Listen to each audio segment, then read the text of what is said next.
by Project 2025 or the Federalist Society. I mean, there's a whole lot of reasons. That's a lot of great stuff. Can you tell us anything of why you actually support Kamala, though? Like, what kind of policy you like? She's lowering prices through Medicare and Medicaid medicines. Tell me. She's going to be assisting small businesses, entrepreneurship with... Stop.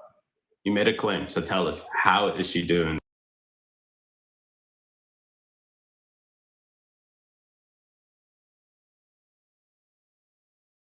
that? And what has she already done to achieve this?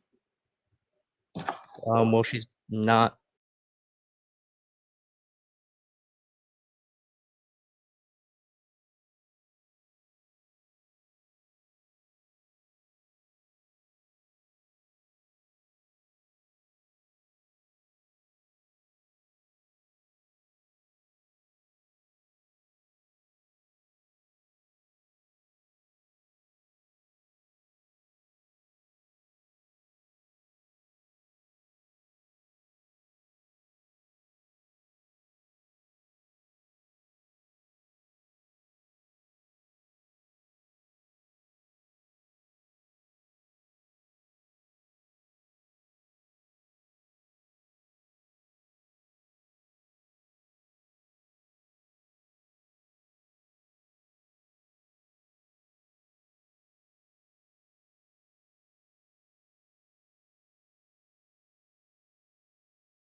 Everybody's taking on the deads.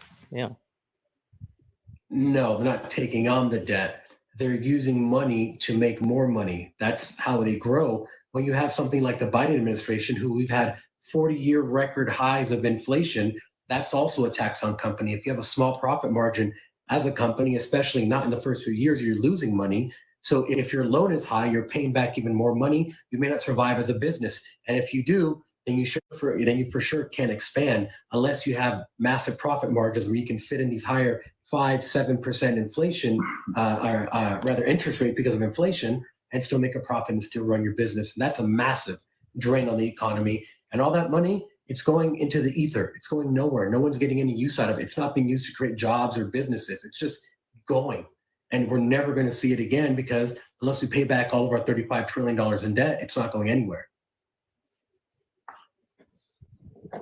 And this is why actually majority of Americans agree that when it comes down to the economy or economic policies, that they agree with Trump. And when you look at the actual polls of regarding Democrats, it's kind of funny. It's like more than half of Democrats agree.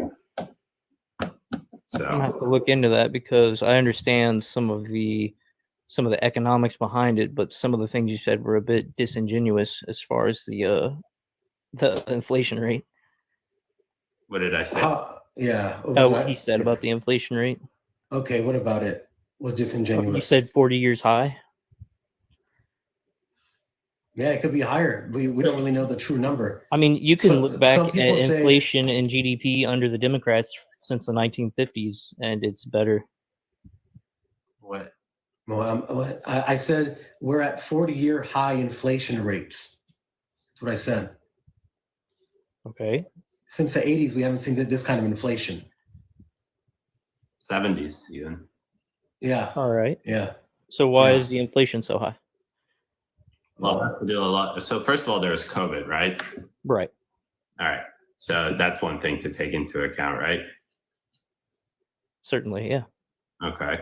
Then also, how much did this current administration invest? No idea. It was around $3 trillion through infrastructure and the Inflation Reduction Act, which actually only increased inflation. And how much did Trump do? He did actually. Are we going to include COVID? Yeah. Okay, so with COVID, it was 8 trillion, but 4 trillion. Without? Okay, 1 second. 4 trillion of that was spent during COVID. It was like 3.8 or something like that in 9 months.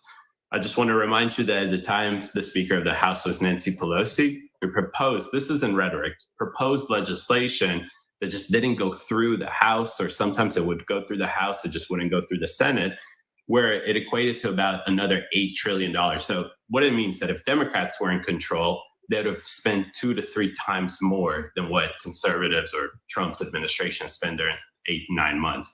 They would have created even a bigger deficit. And maybe you remember that by them saying Trump's not giving enough money to people through the forms of stimulus or federal aid through like unemployment and whatnot. Although people are getting like $600 a week, they're getting paid more than they were before on unemployment, which is crazy. Yep. But yeah, so first of all, that's what. Okay, well there's that. But okay, go do some research, and we do appreciate the good conversation. We invite you to have another conversation with us. We got people queued up, guys. Let's take a second. So first of all, we're streaming right now simultaneously on Twitter, YouTube. I think that's it. Yeah, YouTube and Twitter. So if you want to go follow us on there, The Breakaway. Both those places allow you to continue watching this live stream without being on this live stream. So if you want to continue scrolling on TikTok while watching us debate, you can also go do that on YouTube and Twitter right now. That way you can use your phone while you're watching us at the same time. Exactly. Bingo. And we're trying it out. It looks like it's working pretty well. So continue in here. Let's bring the next person up. Any, mini, miny, mo. Let's bring in Matt.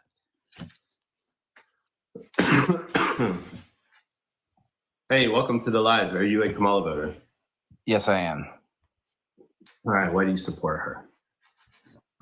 In general, so I'm considering myself a left-leaning centrist, and in terms of when I review the policies and the approach to the economy, I side with Harris. I do want to comment on the taxes we were talking about with the corporate tax rate. So we're still currently under the Trump tax plan. Yep. And the Roosevelt Institute did a study on the impact of the lowering those corporate tax rates, and it found that over the time since it's gone on, that most corporations have not reinvested the bulk of that money back into their companies, and actually went to corporate executive compensation. And for the middle class worker, their wages over that time period have remained rather stagnant. So the thought that will be like a reinvestment trickle down effect had not actually taken place.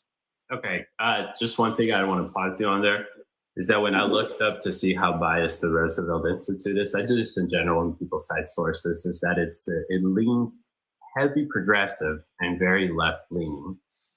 So that's one thing just to take into account. That's why I like to always refer to things like IRS data, right? Because from that we can actually look at actual facts and see, what's going on from there. In terms of individual income tax brackets that were, not like put into effect under the 2018 Income Tax Cuts and Jobs Act, individuals received a lot of money. Individuals between 50,000 to 100,000 got anywhere between 15 to 17% tax break. Lower than that, it was 15 to 50,000 bracket was getting like up to 26% back in income. It's pretty reflective when you look at household income for everybody, especially for Black, Hispanic. There's increased $5,000-$6,000 to the highest it's been on record. All of this is based on, again, 2018 tax cuts that were put into place. A lot of the corporate taxes also apply to small businesses, right? So that's something also to consider. That means that companies like, or businesses like small coffee shops or whatever it is, they received a lot of tax break. So I understand that, corporations probably, got some tax breaks like Amazon and whatnot, and I understand that they probably took more money home and they paid their CEOs more and whatnot. But in the process, they also use that money because they are greedy people to expand their businesses. So, for example, Amazon expanded, Walmart expanded, right? And when it goes and opens up more places like in New Jersey and low-income areas, that provides jobs and opportunities for individuals, regardless of what their political ideology is. It incentivizes that. And then also, if you want to include a tariff, like saying that, right, we can also tie this into climate change in a second, but with tariffs, that incentivizes companies to even open up more businesses here in America to provide more jobs for Americans. I understand that may increase the price on certain goods, but I'm okay with paying more knowing that it's investing in my country.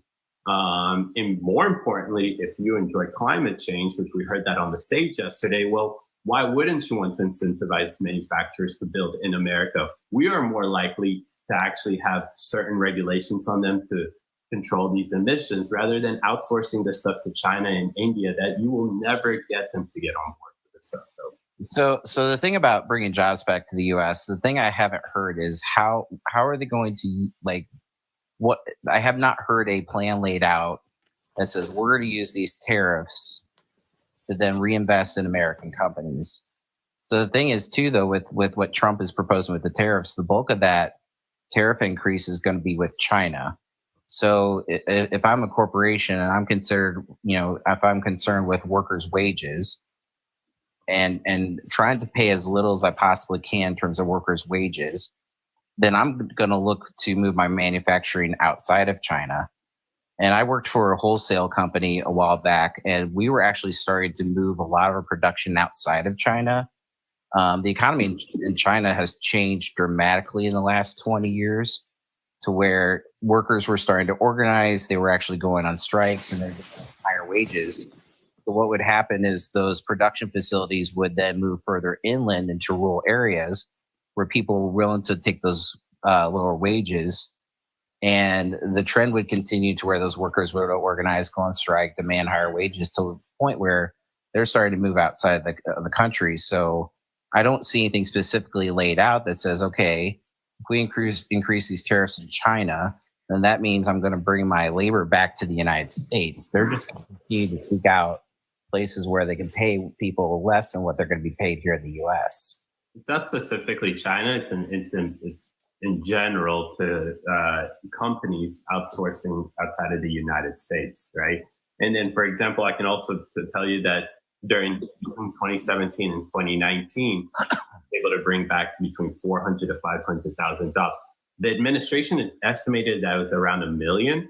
This is according to independent analysis. So I guess is there a plan that says, okay, we're going to take these tariffs that we're charging these other countries, and we're going to give these out as grants or loans or whatever incentives it can be to have these companies bring the production back to the United States? Like, I think we should bring production back to the United States. There's I live in the Midwest, and there's a lot of factories that over the last 20 years have shut down, or the jobs have become obsolete because of automation and other things. So I think we should do things to try to incentivize people, but there's nothing laid out in his plan right now that guarantees what the federal government's going to do with these increased tariffs. And we tried increasing tariffs in the past as a country. Like, it's well known that during the Great Depression, one way that the federal government tried to raise revenue because people weren't working and paying their income taxes, that they increased tariffs and just became an absolute disaster. So unless we put in some sort of regulation or something else to try to bring those jobs back, I think it's a talking point, but it doesn't really lead to anything.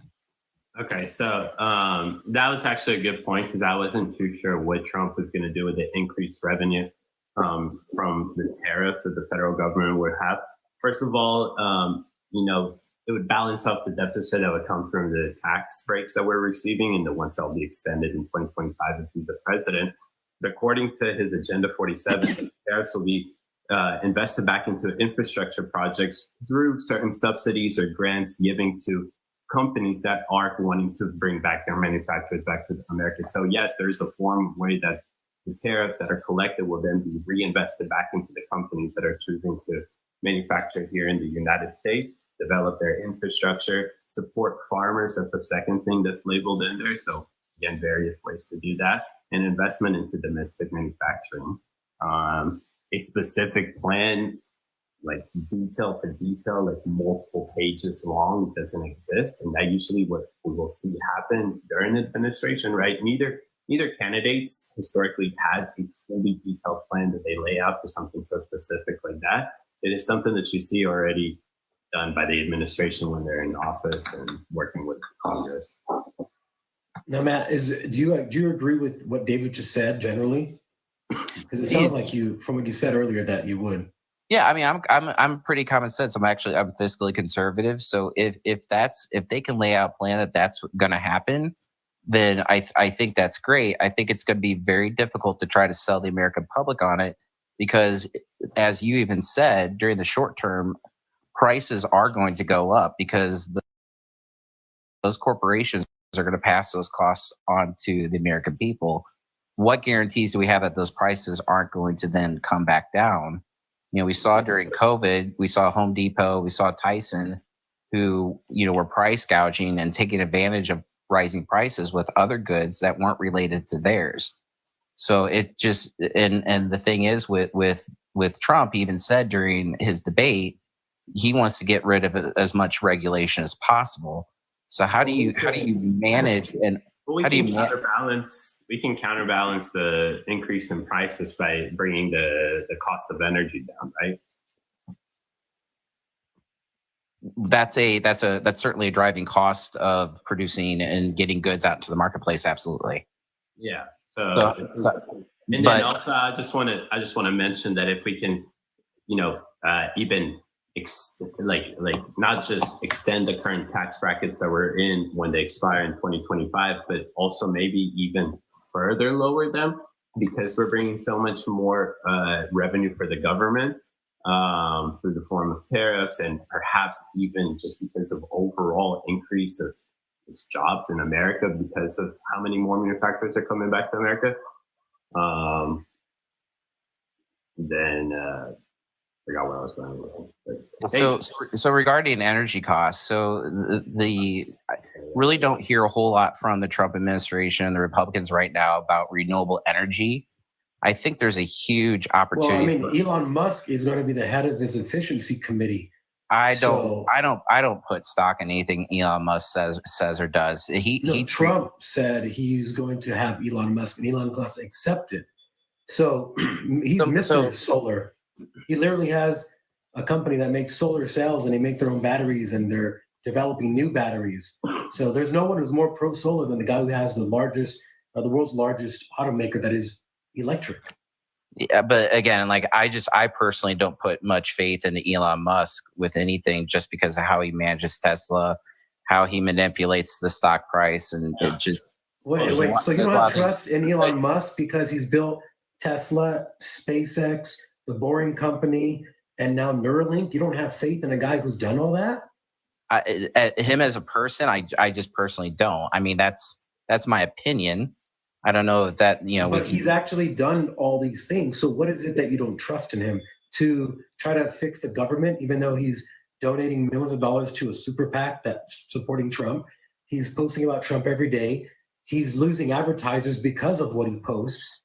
So you think someone that's doing all of this is really not going to say, well, I took the bullet for you, basically. I lost advertisers. I'm donating to your campaign. But now that you're in office, I'm not going to actually help you with the government. That doesn't make sense to me. I think that's just going to be a point we disagree with. But I think what I do want to say, though, is what I would like to see is we could go through a new form of a industrial revolution here in the U.S. if our government invested heavily in renewable energy. And when you hear Trump speak, it's drill baby drill, and his focus is on oil production. But if you look globally, the movement is towards renewable energy and getting away from dependence on oil, whether it's foreign or domestic. And so I think so Elon Musk actually talks specifically about what you're talking about. And let me explain what he says. He says, sure, the goal is renewable energy. Great. We have a problem right now. A solar farm, it can take years and years to build. You have to find where to build it. You have to get the permits. You have to get the product, and you have to do the installation and all the calibrating. We need a short-term solution to solve the runaway energy crisis that the Biden-Harris administration caused. So the most immediate solution is do something that we have tons of, that Trump already had ready, the Keystone Pipeline, that on day one, Joe Biden came and canceled pulled their license. We had, it was something like 800,000 more barrels going to come in every single day. And they canceled all that. So Elon Musk says, sure, we all want solar, we all want renewables. But in the meantime, you have to solve the short-term problem that we're having with energy prices, and that can only be done quickly with oil. Now, of course, they're going to still work on everything else, but I mean, you can't fix everything with solar, because it doesn't, the sun doesn't shine anywhere. And we see a lot of these solar farms are actually getting destroyed, especially the ones over by the water are getting hit by hail. And all that stuff just sits there and seeps into the ground. All that lithium, all those materials that seep into the ground, that's terrible for the economy. And most of the components were made in China. So it's like we're losing on both ends. You have to drill and produce more oil in the very beginning. Well, and I agree. You can't just immediately flip the switch and go on to the other, which is why I said industrial evolution. It does not happen overnight. But if you look at what the Biden administration has done over the last 2 or 3 years, the oil production in the United States is currently at the highest it's ever been. So there has been a switch to move to dependence on our own oil. But when I hear them both speak, and I do listen to a lot of what they both say, I don't just blindly read or hear what Harris is proposing. I don't hear the same emphasis on we want to invest in renewable energy here in the U.S. So I think there's a lot of factories, as I said, in the U.S., especially in the Midwest, over the last 20 years have been shut down, or you've got coal workers who, we're moving away from coal that have lost their jobs because that's all they've known. I would like to see our federal government step up and retrain people and rehab these facilities, similar to what we did during World War II when there was a need for planes and other war supplies. Get these people back to work, treat them, train them in the new skills to where we can start building batteries here domestically. If we don't start making big changes now, China's going to get way ahead of us in this. So I don't understand why you don't like Elon Musk, because Elon Musk has literally, they're called gigafactories. He donated massive batteries to the country of Australia when they had this massive was like a flooding. So he's helping whole countries stay online. They're actually developing their own batteries because they were buying them from Samsung. And Elon said, I'm sure we can do it better in-house and get it for cheaper. So developing new ways to have a better, just better overall battery that's lighter weight, that uses less materials. He's actually even looking at things that doesn't use lithium, other types of batteries like solid state batteries. So this is the guy that's doing everything that you're talking about, and you still say that you don't trust him. So it baffles me when I say, oh, he's going to work with Trump. Well, I don't really believe him. I just want to add, Matt, did you know that Biden's administration just launched literally dozens of Starlink satellite systems over North Carolina because of Hurricane Helene? And Elon said that anyone in that area is going to get it for free.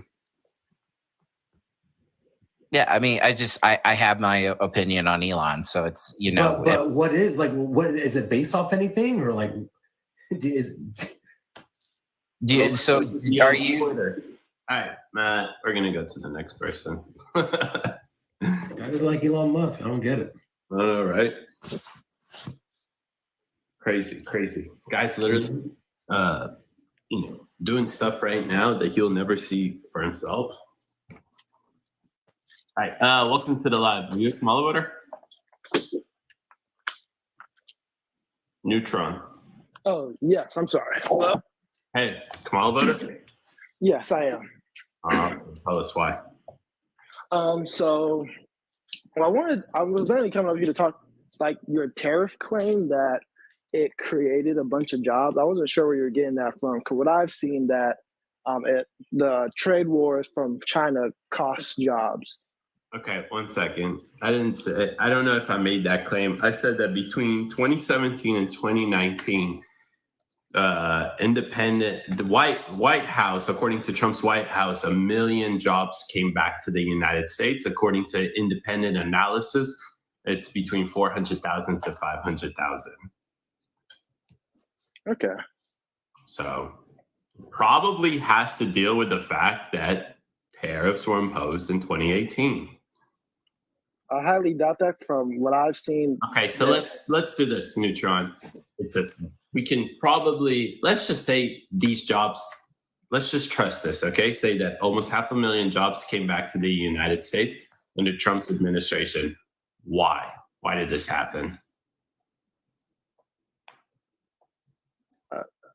I don't know, because I don't think that's It's not tariffs, right? But we don't know why, right?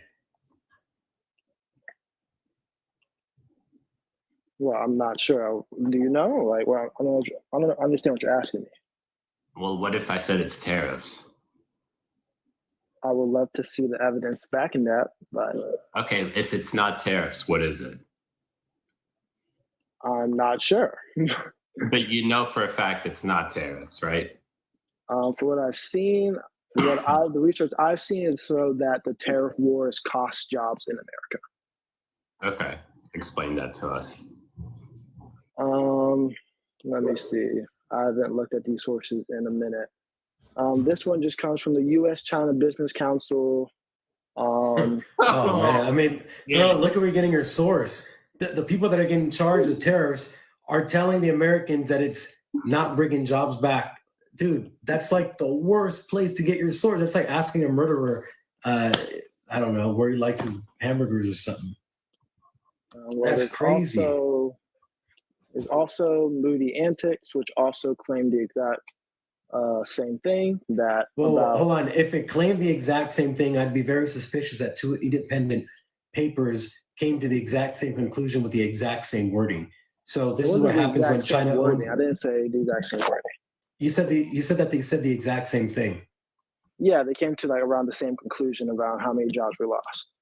Okay, so how is it that two independent people, supposed independent people, came up with the same numbers?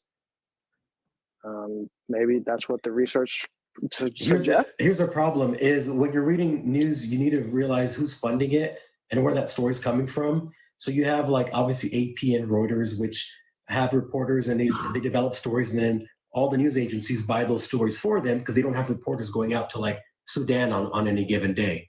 When you read sources that all say the same thing, it's because they're all being funded by the same people. So you need to find a very vast variety of things and then Google say, is this source biased?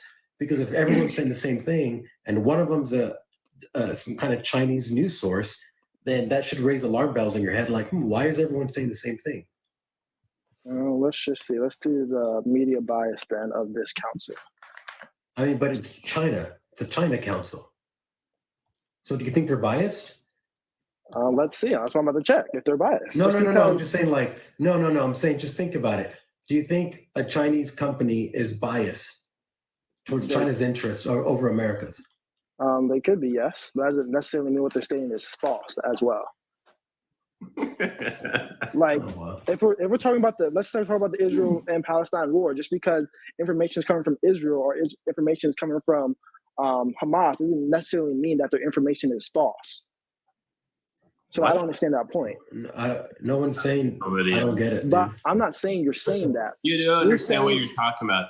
China is negatively impacted by tariffs. So a And we are source also from negatively impacted by China it. or something that advocates for China-US relationship is going to obviously have a bias when they say that the tariffs aren't good for Americans. We are also impacted negatively by tariffs. So I don't understand your point. Okay, how so? How so? It cost us $1 billion in higher taxes. Wait, are you reading us the China source again, though? No, this is from other sources. This is from the Tax Foundation. This is from what else is this from? Oh, I'm actually glad that you brought up the Tax Foundation because I love the Tax Foundation. So let's do some forward thinking here. Okay. Under Trump's plan, he suggests one thing and Kamala suggests something else. But here's the beautiful thing about the Tax Foundation is that they actually ran all of their tax plan ideas. Yes, I've read it. You don't need to go through after me. I know that Kamala's tax policies economic policies are also not that great either. You don't need to show me it. I read a lot of stuff. I'm showing everyone in the chat, but what do you mean it's not that great? Trump's plan is by far vastly better than Kamala's plan. And for anyone listening, Trump's plan will cut 10-year revenue by $1.3 trillion. Long run wages, 0.06%, they would go up.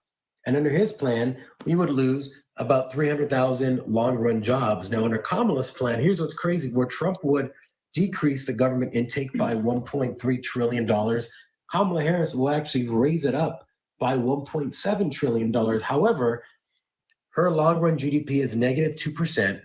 Long run wages is down negative 1.2%. And under her plan, they estimate that she would lose 786,000 jobs versus Trump's 384. So the government's taking in more money now. GDP is going to be even lower, and we're going to lose twice as many jobs. Now, if someone came to me with a business proposal and they said, which one do you like better? I would say, I mean, obviously, why would you bring me the other one? You're fired, to the person who brought me the other one. Now, that's literally what I would do. So you want me to lose more jobs and have lower wages and have lower GDP. So I just don't understand where all this is coming from. Like, where in this do you agree with Kamala's plan better? Well, it's up to you. We can stay talking about tariff. If you want to say, I trust the Tax Foundation. So if you trust the Tax Foundation, then you can also say that tariffs are not a good thing for our economy. So I just gave you Trump's tax plan and his entire economic plan here. And it's overall better than Kamala. So while you may specifically think that you don't like tariffs, David just read you some facts from 2017 and 2018, how he got in 500,000 people or so back. Biden has tariffs. He kept most of Trump's tariffs. Canada even has 100% tariff on EVs. Tariffs they're here. They're not like this thing that we don't do. We already do them. And when you see them implemented in the plan as a whole, you see that his plan is better than hers. But okay, do we trust the Tax Foundation? Wait, Neutron, 1 second. Can I just ask you something? Yeah. Democrats and Kamala Harris, they make it seem like tariffs is really bad, right? They'll hurt Americans, correct? I wouldn't say just Democrats. I would say most economists, but Okay. So can I ask you, why has this current administration, Kamala's and Biden's, kept almost majority of Trump's tariffs in place, while also introducing new forms of tariffs, literally like last week? Did you know that Biden's administration signed 100% tariffs last week on China? I might have heard of that, but I think they're also not as smart for that as well. But It's I don't know. on, it was on EV cars.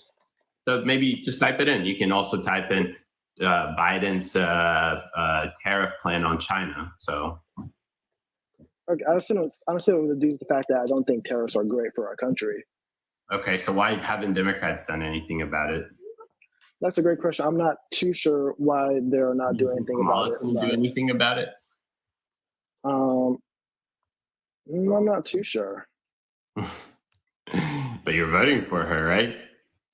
Also for other issues as well. I was about to say, I think the Tax Foundation article as well does not include Trump's plan for mass deportations, which will also cause major Mass deportation of criminal aliens? of all the undocumented immigrants, and not just criminals. just No. any- Wait, yes, hold on. yes. Mass deportations, let's actually not think about it like what I feel like it means, but actually look at the plan. Mass deportation is of criminal aliens, because you don't need to go invent a bunch of agencies and fund these agencies. You already have a database of individuals who are illegal in the United States who've committed crimes, and you can go into these No. sanctuary cities. No? No, it says he plans to. What are you reading? What are you reading? This is from the Peterson Institute of International Economics. What is which it? is The Peterson Institute for International Economics. Can I ask you something real quickly? When you're about to make a claim, why don't you go to Trump's website, which outlines exactly what his plan is regarding mass deportations? Why don't you look at what JD Vance yesterday said on the stage regarding mass deportations when he was asked that question? Why don't you look at what Trump said when he was asked about what it means, mass deportations? Why are you going to tell me some source that I'll probably look up and it's going to be a progressive left-leaning source? It's And not. it's instituted. By the way, what research are they doing for what policy? Because there is nothing more. They have sources of him saying this stuff. Like they cite their sources of where this is coming from. They don't just say this. Okay. Again, why aren't you citing to me the exact plan laid out regarding mass deportations that was put forth by the candidates themselves, by JD Vance, by Trump? I guess I could do that better for you, but Well, I can. no, so what he's saying is that you're reading papers and people are saying he's going to do this, but the only source up to now has been the words that have come out of his own mouth and his vice presidential nominee's mouth. So anything that's not what they said is not the truth, because they have said it. That's what David's trying to get at, and I hope you get it. so if I look this up, he's going to say he's only deporting criminals. You can even go back to Did you watch the debate yesterday? I did watch the debate yesterday. Okay, so do you remember when they asked him about mass deportations? A bit. I might have been distracted. I wasn't. It's all right. It's a long debate. That's fine. Yeah.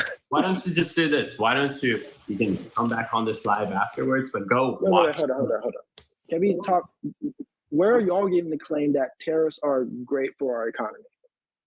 I want you to think about this, right? No, In the no, no, long term, there are positive benefits from tariffs.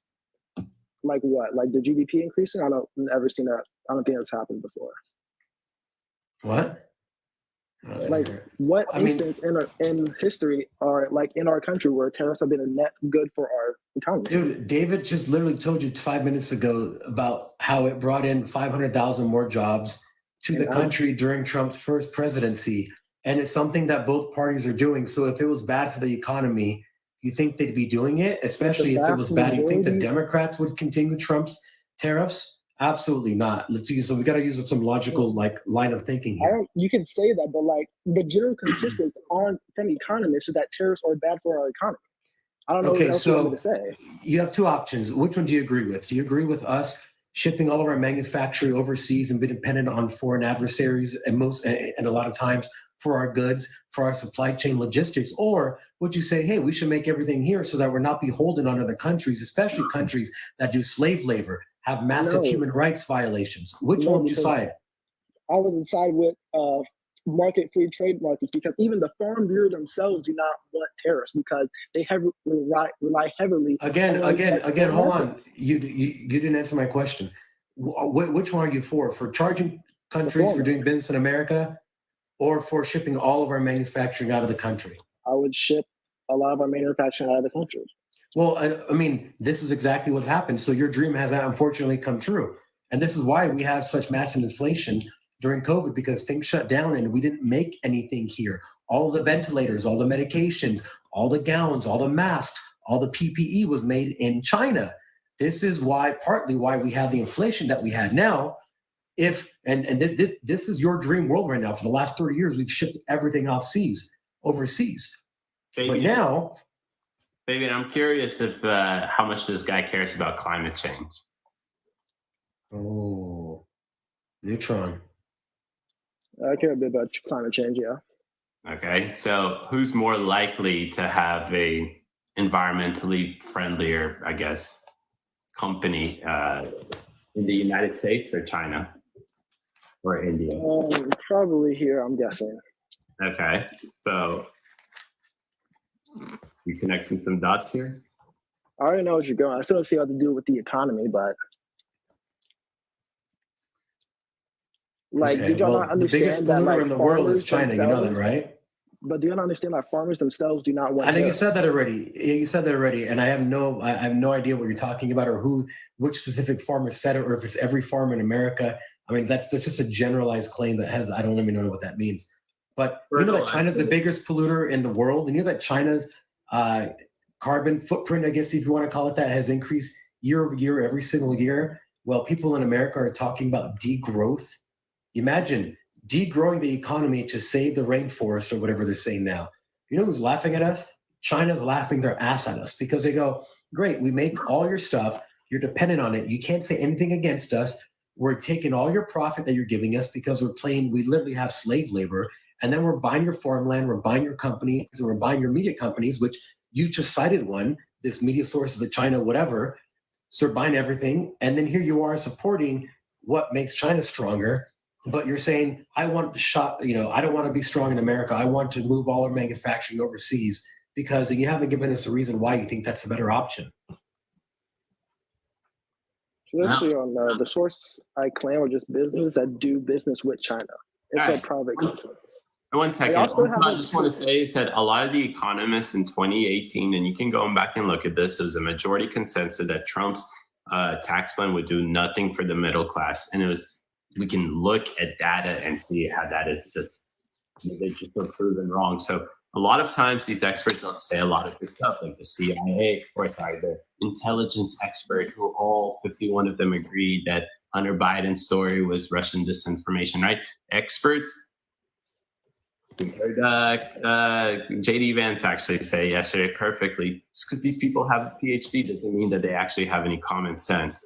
They've been proven wrong plenty of times. So, but appreciate you coming back on the live. We hope that you actually go and look at some of that stuff, like, for example, the mass deportation comments from Kennedy. And guys, again, we appreciate everybody being on here. Appreciate all the likes so far. Let's get to 25,000 likes. Let's get back over 200. Let's get to 300 people in here. Let's keep the show rolling. Let's get it going. Fabian, I think we just have to start going live a little earlier. Yep. All right. It is 12:12. It is, right? Jeanette, welcome to the live. Are you awake from Oliver? Yes, I am. All right. Tell us why. Well, I personally work in real estate investing, and the housing market is a mess, basically, because Trump rolled back the Dodd-Frank Act, which allowed Wall Street and corporations to buy up all the real estate. And it's just been really, really tough. And my business specifically is almost impossible. There's 15, 20 offers on a shack, and something, years ago that would be easy for me to just buy one, quickly. So I think a lot of his policies and his rhetoric, has been dangerous. He's the one that's his life has, almost his life was, Almost ended. ended twice because of Yeah. certain rhetoric, right? So we don't necessarily see that happening the opposite. And I hope that never happens, but his rhetoric, right, compared to the left, day and night. So let's think actually about the real estate stuff. What was it again that you said that was overturned? The Dobbs-Frank. Well, he didn't overturn it. I think he just rolled back some of the regulations that Obama put in place to get us out of the recession in 2008. And it allowed corporations in Wall Street to buy up residential homes, and it's just created a horrible situation in the housing market.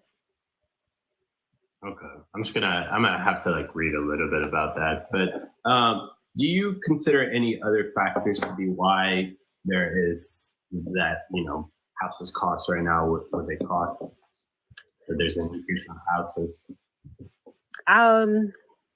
I think it's And just what a is shortage. the overall claim? Because you said that there's 15 offers on shacks. Is there not enough homes? Yeah, Is that the there's problem? there's no inventory because of the corporations buying up houses. I think they bought 20% of houses in the U.S. are owned by. To break that down, does that mean that people are trying to buy homes and there's none? Or are you saying that you are trying to sell as a real estate agent's homes, but you can't find any because they're owned by corporations? Wait, say that again. Sorry.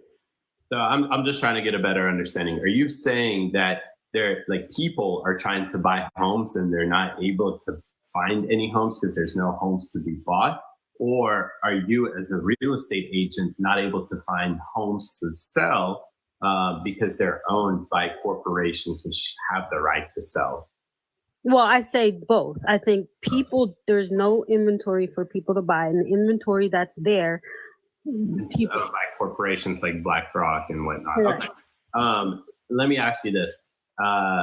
What do you think should happen in order for more houses to be developed and I guess more affordable housing to exist? I like Kamala's plan to build, what did she say, 5 million homes or something like that. Let's build 3 million homes. So let me ask you this. What do you know what she said that she's going to do in order to do that?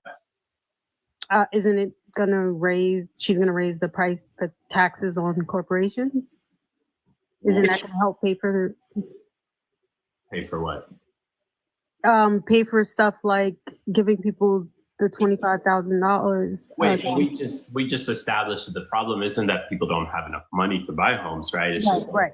There's not enough inventory, right? So what is she going to do to actually increase, to be able to build 3 million homes? She said it. She said it. I'll tell you. She said it. She's going to cut a lot of the red tape, drop a lot of the bureaucracy, basically saying that she's going to cut back a lot of the regulations that Democrats themselves put into place. This is a very traditionally Republican thing that we as Republicans get grilled on because they say, well, you guys want to drop all regulations because you guys hate the environment and stuff like that. No, we just don't like so much bureaucracy and red tapes because, as you can see, you can't even build homes in the United States when people need these homes, right? So let me ask you, what do you feel about that? What do you feel that she's saying the exact same thing that what Trump actually did in 2017, 2018, and 2019 to build affordable housing in the United States? Well, I think it's interesting. I never, I didn't know she said that she was going to remove red tape and regulations in order to build those homes. Yeah, that's interesting. I'd have to look into that more. I really do, because for me, the thing that I see Kamala doing right now, which is like, it's hard for me to criticize her because everything she's putting forward is, but not everything, but a lot of the things is what Trump is doing or has done previously, or is what is traditionally a Republican or conservative position. by, the term flip-flop chameleon Kamala, right? So that's why, when people talk about housing, that is the funniest thing for me, is because that requires a massive amount of deregulations, cutting back on, taking big departments out, or completely taking federal employees out the picture when it comes down to certain departments with this stuff. That is not what Democrats do. Well, I mean, to build more homes by removing some of the red tape, I don't think that's equivalent to letting large corporations buy up all the inventory. I'm glad you said that, Jeanette, because while you guys have been talking, I've been looking at the Dodd-Frank bill rolled back in 2018. And I don't know where you're getting that he allowed corporations to buy houses. I'm not seeing that anywhere in anything that I've searched. In the Dodd-Frank Act, you're not seeing where he let corporations buy homes within the first 90 days of them going on the market? No, what I see here is that the rollback was in something called the Federal Reserve stress test. And this is from CNN, so they would be the most critical of Trump. It said that he removed the requirement to have an annual Federal Reserve stress test to maintain certain levels of capital, to be able to absorb losses and liquidity, to be able to meet cash obligations, and to file a living will. So I don't see anything about real estate here. I would go look it up, but I can't get off the app, or you won't be able to hear No, me. that's fine. I mean, I've been searching. What did Trump do? What did Trump roll back of the Frank Dodd's bill do to real estate? And I don't find anything. Yeah, I don't know the exact source where I read about it, but Can I ask you something? What would you feel if you voted for Kamala and then she didn't do any of that stuff? She didn't, essentially become a Republican. She didn't drop any regulations, and there wasn't any of this affordable housing. Would you, if you had this crystal ball, because to me it seems like she's saying anything right now to get your vote. And I would hate to feel like I'm being manipulated to get my vote, knowing that, like, traditionally this isn't what they've done. They've done the opposite when she's been part of Biden's administration. She has previously stated, things that are completely opposite. Yet now she's saying this stuff, which is complete 180 from usually. well, I think just like some people, I mean, I didn't vote for Trump in 2016, but a lot of people did, obviously, and that's why he was elected. And people wanted to give him a chance to see what he could do. So I think, why not give Kamala a chance, see what she can do? She's a new entity in our politics. And so, well, of course she was vice president, but she doesn't have a lot of power in that position. So let's see, I don't. That's not true, because so as vice president, majority of the time, it seems like they don't do anything. But right now in today's modern politics, our Senate is majority of the time very close. It's like 51-49, 52-48, 50-50. Majority of the time, she was the deciding vote on implementing the policies put forward by her administration, like Biden and her administration.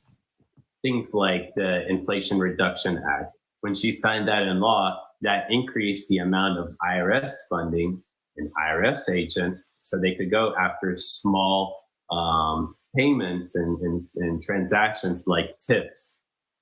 And now she wants to do what?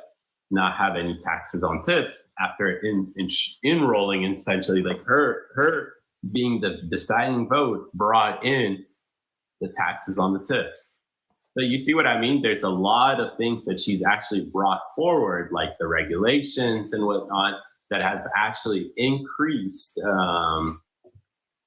that have done a lot of things that she's saying that she's now going to go back and not do. Okay. But I mean, you guys have any feelings about January 6th and all that stuff? Well, sorry, one more second, Jeanette. So as to your claim that he allowed banks to purchase properties, and I guess in more that they already were doing, that was your first claim that you said, because you're directly affected by that because you're a real estate agent. I even asked ChatGPT, and there's nothing that you said, that statement you said, it's nowhere. It doesn't exist. I don't know who told you that, but it's not even correct. The key impacts on Trump's rollback on real estate did easier lending standards, loosening the Volcker rule, increase access to credit by rolling back some regulations. Smaller banks have more freedom to lend to businesses and individuals. This may have led to an increased mortgage availability. And 3, systemic risk and real estate investment. The rollback reduced regulatory oversight for certain banking activities. It did not directly legalize or expand banks' abilities to buy large quantity of homes for investment purposes. Well, what source is that? So I've checked all over the internet, and then I asked ChatGPT. Oh, So this is coming from, and I'm have sources from CNN, from CNBC open here, from the Federal Reserve itself. I'm looking up what a federal stress test is. There's nothing in, even ABC News. There's nothing in here about Trump's rollback allowing banks to buy houses. so what do you think caused all these corporations in Wall Street to start buying up all the residential homes? Well, think What- about it. If interest rates are low, you're going to buy assets in general. I think it's a terrible thing that they're buying SFRs. And I love RFK when he came out and said that in his plan, he would force companies to sell basically the majority of their SFRs if they're over a certain amount of, I don't know, assets under management or something like that. I proposed something like that, or I like that. And now RFK is working with Trump. But I agree. BlackRock owns everything. They have $20 trillion under assets. And they're most likely the people, them and the Chinese, that are overbidding for the homes that you're trying to buy and flip. So that's a true issue. And BlackRock, we know that what they're the biggest proponent of is ESG, DEI stuff. They're integrated with the very leftist woke organizations. So if you're going to be voting against the people that are doing this to the homes that you're trying to bid on, you would vote against Kamala Harris. Well, I mean that is one of my main issues, but like I said, there's other issues as well with Trump that I've seen, and this But that was your first issue, you said. that 'cause was that my one first directly issue, and I impacts you. agree. I agree, and that's now I'm gonna have to do a lot of research. You definitely have me thinking about it more, and I need to look into it more. But I agree. Good. We like that. And we like the transparency because we just want to sit here and inform. And if we can, at the end of the day, just make you take a second look and do the research yourself, this stuff, then maybe you can make a better decision for yourself that can, impact you. Yeah. Okay. Well, thanks, guys. Yeah, no problem. Thank you. Have a good one. Thanks Bye. for coming on. I just have to say, Fabian, that's what we do all of this for, right? At the end of the day, it's just to get that one good conversation like that. And that's the kind of people we really do like to have a conversation with, is because we can disagree with them. We do so civilly. We're tolerant. We hear them out. They hear us out. That's the thing, is that if they're tolerant, then that means that they'll most likely then will go and look up the information that we gave them to verify, right? Because if somebody gave me that kind of information, I'd say I trust you, but then I'll go and verify it. Yeah. And that's why while you guys are talking, I went and checked everything I could, and there's nothing on any, even CNN and MSNBC and ABC didn't say anything about that. And then, so yeah, it's good that she's going to research it now, because maybe if that's why she was so pissed at him, because it's directly affecting him. I get it, but it's not true. Not exactly. All right, welcome to the live. Are you a Kamala voter? Yes, I am. All right, tell us why. Because Trump undermined the border bill. Okay. I guess let's start with, do you believe that there is a problem with the southern border? Yeah. Okay. My ex actually got deported in 2006. He came back in 3 days. Super easy. It was like nothing. That was back under Bush. He's literally been trying to get back ever since. And so I've always, really wanted there to be a good closed border, because he tried to unalive me. So I don't want him in this country. Absolutely not. So having an abusive ex and worrying about the border, I used to be a Trump supporter until I was excited about the Lanford bill. I was like, oh, good. Something's going to get passed, at least because I know it has to go through Congress. And they can't just executive order everything. And I wasn't happy about Trump's executive orders either, and what he was doing I wasn't happy about like the separation of children from their parents. Let me Let stop me you there finish. for a Let me second. finish. Can I finish? No, because you've said a lot, so let's just, talk about it. You said that you agreed that there's a problem at the southern border. Do you agree that there's a lot of migrants right now coming up to the southern border and then entering the United States illegally through a gap in the southern border? Because I look a lot at the border page, I know that there's about an equal amount of people that come across the border as there was at the end of Trump's administration. When Trump was in office, he was supposed to build the wall, which I was really excited for. I actually live in a red state. I am married. I have a lot of kids. I'm very conservative. We don't need to talk about the wall because he can't literally appoint funding for the wall. That is something that Congress does. He could. He could have. One second, Democrats derailed his legislation. No, he didn't. He had the House and the Senate for the first 2 years of his presidency. He had the House and the Senate. And House Republicans, all they did those first 2 years is just fight with each other about Medicare and tax cuts. So why are you? Wasn't he a leader? Why didn't he make them do what they were supposed to do? They were under his legislation, right? Wasn't he the one? Listen, I have to mute your mic because we're trying to have an actual conversation with you. You can't just keep talking or talking over me when I'm trying to ask you a very simple question. So I'm gonna mute your mic and we're just gonna try and do this again. You agreed that there's a problem at the southern border. I'm just trying to specify, you also agreed that there's a problem with a big flow of migrants coming up to the southern border. Right now, currently, anywhere between 5,000 to 10,000 illegal crossings are happening on a daily basis. Anywhere between 200 to 300,000 illegal crossings, actually, my bad, between 150 to 300,000 illegal crossings on a monthly basis. This is what, at the heights at 2022, 2023, maybe right now it's between 150,000 or so. But do you agree that there's an issue with migrants coming up to the southern border? I agree that there definitely needs to be legislation controlling the southern border. Okay. Yes, absolutely. Okay. Yes.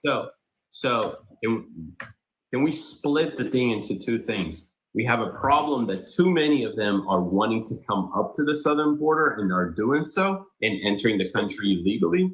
And then the secondary issue is what already happens when they're in the United States, whether that's abusing asylum laws, whether that is, not having enough justices to look at asylum seeking cases, whatever it is. Can we split those two things? So you want to split how many people are coming in versus? No, I want to split the two issues because I think that those are two different issues revolving the same idea of immigration or the border, right? Well, would you agree that the Lanford bill would have helped that whole situation? Both sides? It would have helped the secondary, which is what happens when they're already in the United States. It didn't help with the primary. It would by putting more Border Patrol agents on the border. Okay, what are you talking about? Nally, that's good. And it funded the wall. It was funding more for the wall. They put funding in there for the wall. What are you talking about? I'm sorry if I'm a little emotional, but I have reason. I care about the border. I care. I don't want my ex in this country. He doesn't belong here. So then you're gonna like what David's gonna say if you listen. Am I gonna like it? Am I? Okay, we'll find out. I'll mute myself. Go ahead. Go ahead. You can mute yourself. All I'm asking for is just try to put those emotions aside because I'm just trying to be rational with you here. You said that the border bill that was proposed by a Republican in the Senate would have provided more Border Patrol agents in the United States, right? What does that do to deter the amount of individuals coming up to the southern border and entering the country illegally? Wouldn't the wall also help with that? Like putting more funding to build the wall? Because that was in the bill too. Nally, just try to answer that question, right? Well, okay, a wall, then they would have started building a wall. What would have that done in adding 1,500 more Border Patrol agents across the southern border on the United States side done to stop the flow of migrants coming from Nicaragua, wherever, Venezuela, freaking China. What would have that done to stop that? It would have helped at least vet the people that are trying to come here. Okay, but we agreed that okay, I understand that, but if the primary issue is that there's a big flow of people coming to the United States, what good does it do that, we're going to vet them better? It's not going to deter people from coming up to the southern border, right? Okay, so less people are coming in, or the same amount are coming in right now that were coming at the end of Trump's term. Okay, so apparently there was an issue at the end of Trump's term. So I have a question for you. What is Trump going to do to stop the flow of people that are trying to come here? Good question. That's a good question. That is fantastic. So according to data that we've collected around the border, which we started collecting it in the 70s or 80s, during Trump's administration, we reached historical lows when it comes down to actual crossings. It's about 250,000 illegal crossings for the entire year, not for the month, for the entire year.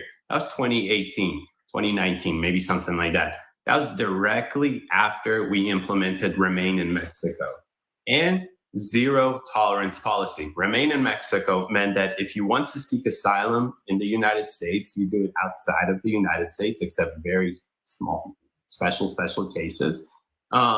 That meant that people weren't illegally entering the United States and then saying, I'm seeking asylum. Okay, well, you're in the United States. We're going to let you seek it already in the United States. No, it meant that if you're going to seek asylum, you're going to do it outside of the United States. So people stopped entering the country illegally. Some people stopped wanting to come up to the southern border because of that. When the caravan started to come up during 2018, I think it was 2018, he implemented zero tolerance. This is a deterrent. I didn't agree with that. I didn't agree with the zero tolerance. Now that's fine. Let me finish. Zero tolerance was a policy that meant that if you do enter the United States illegally, not through the port of entry, but illegally, we will bring you to a detention center, separate you from your family. Yeah, that's fucked up. 1 second. I don't care who you are. That's not Christian. That isn't Christian. If you're Catholic or Christian. Ali, we're going to mute you again. You got to relax. Go ahead and mute me then. Mute me. Well, maybe just restrain yourself. Are you an adult or are you 12 years I'm an adult, but I'm also a mother who cares. Like, say somebody tried to separate me from my child. I promise you care as much as what's going on at the southern border right now is what the zero tolerance policy did. So first, the same thing ain't happening. They're not taking little babies that are breastfeeding from their mothers, taking them from the mothers and putting them out. Fuck off, man. I'm done. I'm done talking to you guys. They're doing worse. Bye. Bye. And this isn't me. Like, this is just, I'm disgusted that you're even bringing this up. The fact that you're bringing this up as a positive, are you? Nally doesn't want to talk about the simple fact that right now there's We're saying this is positive. So there's documented atrocities at the southern border right now of what the cartel is doing to all the migrants. It is continuously happened for the last 3-4 years, whereas zero tolerance did that for a couple months. Yes, it was inhumane, but guess what, guys? We dropped to the lowest rates of illegal crossings ever, which meant that we deterred individuals from actually coming to the United States. Ended rates of immigrants, illegal people wanting to come up to the southern border. It's simple as that.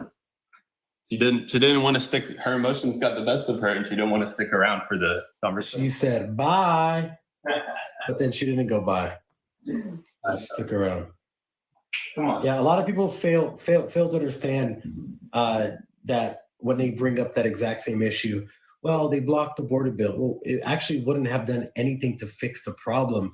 It would have just made it easier or quicker for immigrants to file their asylum pleading and then go off and then get a credit card, get a phone, get flown to any destination they want in the country, and then get their housing paid for and their food paid for, all at the cost of you, the taxpayer.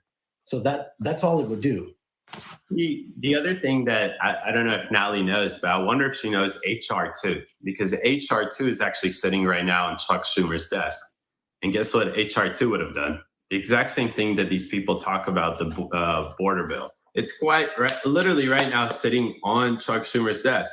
All he has to do is just put it on the floor in order for them to vote on it. It's already passed through the House. It literally increases border security funding, policy changes regarding asylum seeking stuff, supports local law enforcement, and it provides more justices in order to fast track through certain asylum seeking laws. It's a copy of what has been brought forth from the Senate. But none of these things actually will deter illegal migrants or migrants from coming up to the southern border and breaking our laws and then abusing our asylum seeking laws. It's just going to incentivize it, right? She cares so much about, she's a mother, she cares so much about her kids. Does she care about fentanyl?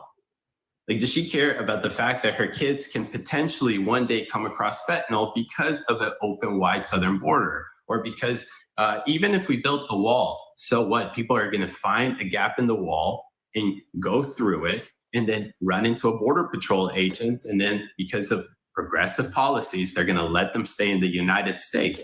And the cartels are going to continuously capitalize on this stuff. They're going to, the atrocities committed by cartels on a daily basis for 4 straight years under the Biden's administration is really well documented. So Yep. somebody said, but she's scared of her ex. What? He's scared of an ex. Yeah. All right. All right. Let's do a couple more. Hi, Maria. Are you a Trump or Kamal supporter? I am a Trump supporter. It is kind of difficult for me to see some of the things that have been said about this man. We appreciate it. We appreciate all the Trump supporters, but we have to get to all the Kamala voters. Dang, I thought Nally was going to stick around. Yeah. Oh shoot. Peaced out. Yeah, if you want to talk to Kamala supporters, that's cool. You skip me. I just she went away, but I just had a question for her, or not really a question, but more of a statement. She was talking about being a mom and stuff, and how she was disgusted by, children. We appreciate it. It's a late night, but we gotta get through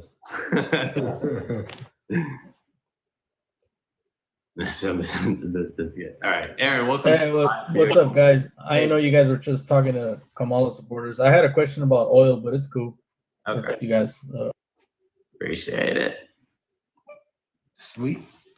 Sweet. Good deal. Thanks. Welcome to the live. Are you a Kamal voter? I am kind of undecided right now. If you'd be open to having that conversation. Absolutely. Awesome. I was watching the debate last night. I will say it kind of seems like Tim Walz might be a JD Vance supporter too, which is kind of funny. But I guess a couple of, I don't know if I would say like issues, but just like things that I am kind of confused about. Is just like, one is kind of about like abortion, and like how like I think it's fine that Trump wants to like leave it up to the states and stuff, but like my issue is that like, Walz was talking about how like some women like lost their lives because some doctors were like worried that they were gonna lose like their medical licenses or like get sued for like saving the mother's life there. I was just kind of like confused on, I guess, like what happened there. Well, first of all, let me ask you this, Frank. What is to you as a individual living in America is important? Like for me, it's the price of goods. I would tie that to the economy. I'd also say immigration. I don't like the idea of people just being able to come into the United States, abuse our laws, and be here, and then use taxpayers' money to do those things. It's also an issue of public safety.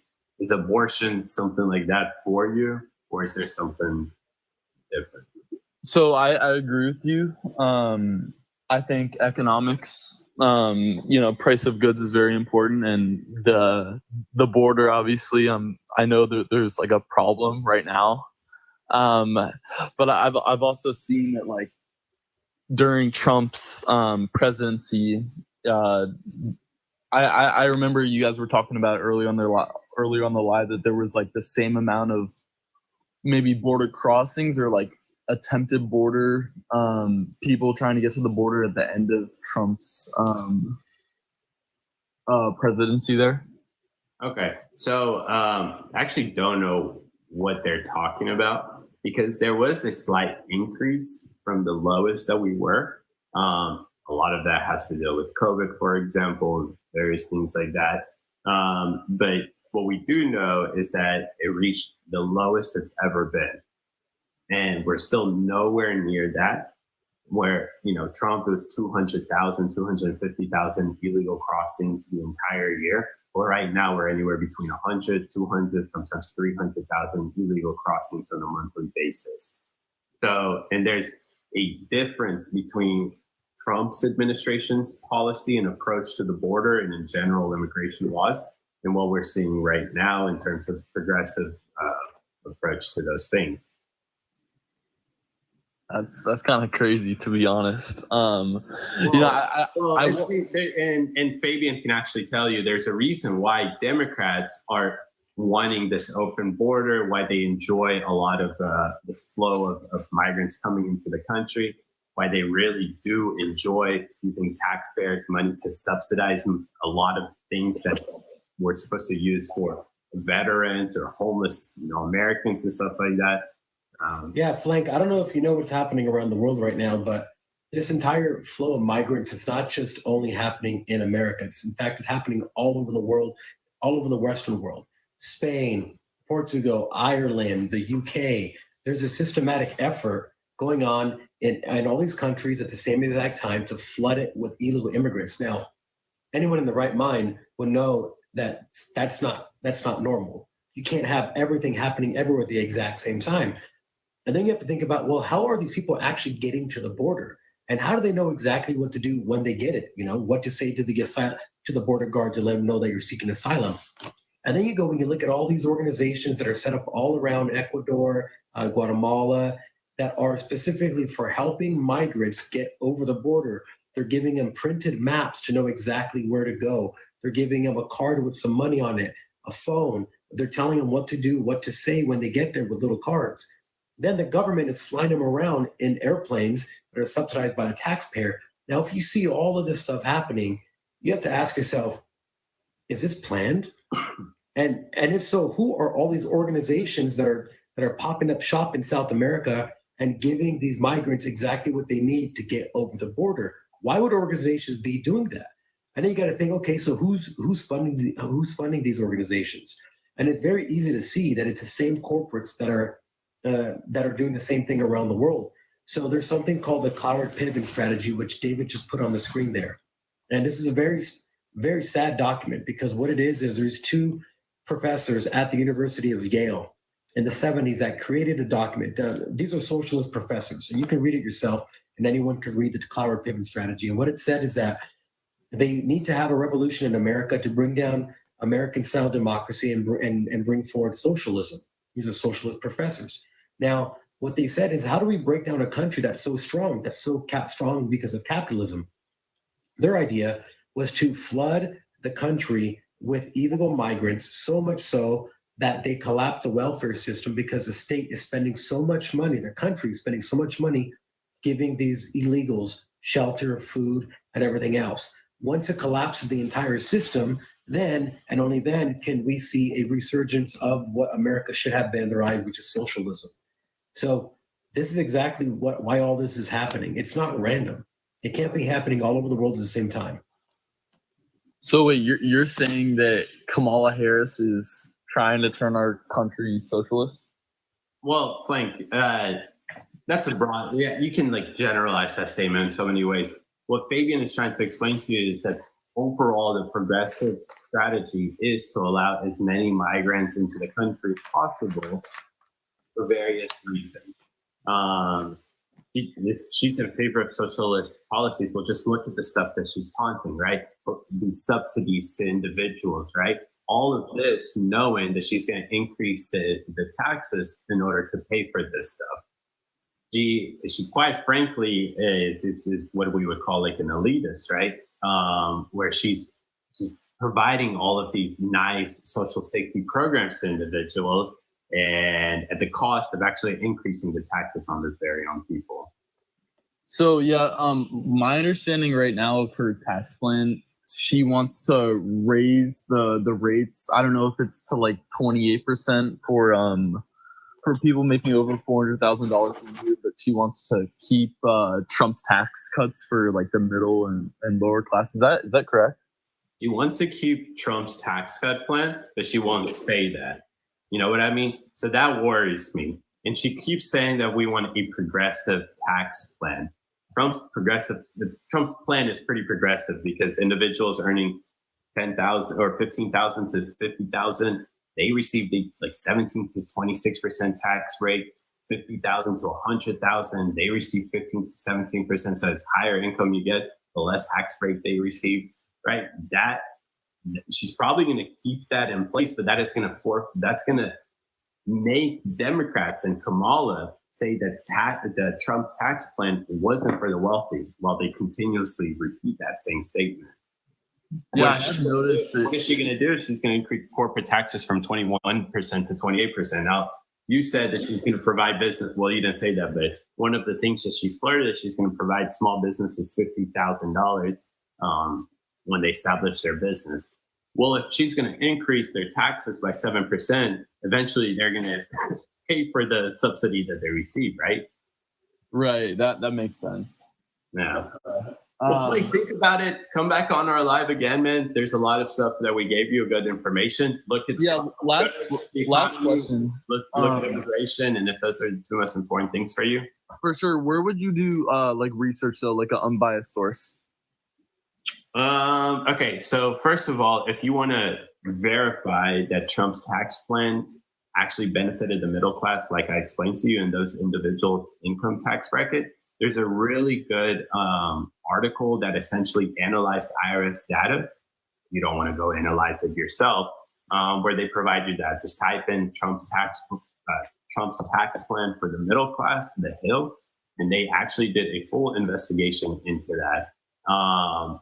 Great source. I love it. And you can learn so much in there about that. In terms of illegal crossings and direct policies that were implemented that led to the lowest crossings on record, pretty much find any source for that, because I don't think anybody disagrees with that. So, okay. All right. Thank you so much for your time. Yep, no problem. See you. I know we were going to say that was the last one, but we'll quickly bring Cam on because I think he said that his account got banned. What's up, Cam? Uh-oh. Hi, man, what's up? Yeah, no, I got banned the other day. I was live and my my account just disappeared. Heard back today from the support email and they are refusing to restore it. So 720K down the drain. Wow. Yeah, Damn. My last account had 1.5 mil and it got banned too. So Jeez. What do you think it was? Do you remember what you were talking about, or? no, I mean it definitely was. There's definitely no reason. Like my old account got banned 70 times, and I would just email support and they would unban it and say like, "Yo, you didn't do anything wrong." Unban it until like eventually they would just take longer and longer each time to return my email, and then after I think it's like 3 months or something, if your account doesn't get restored, then it is gone forever. So eventually, like it reached that time period and it just into the void, gone. Damn. No, yeah, in each time I had no reason. So the last violation I had on that account was I called somebody a dummy in a comment. It's a bunch of them reporting you. Wow. Yeah.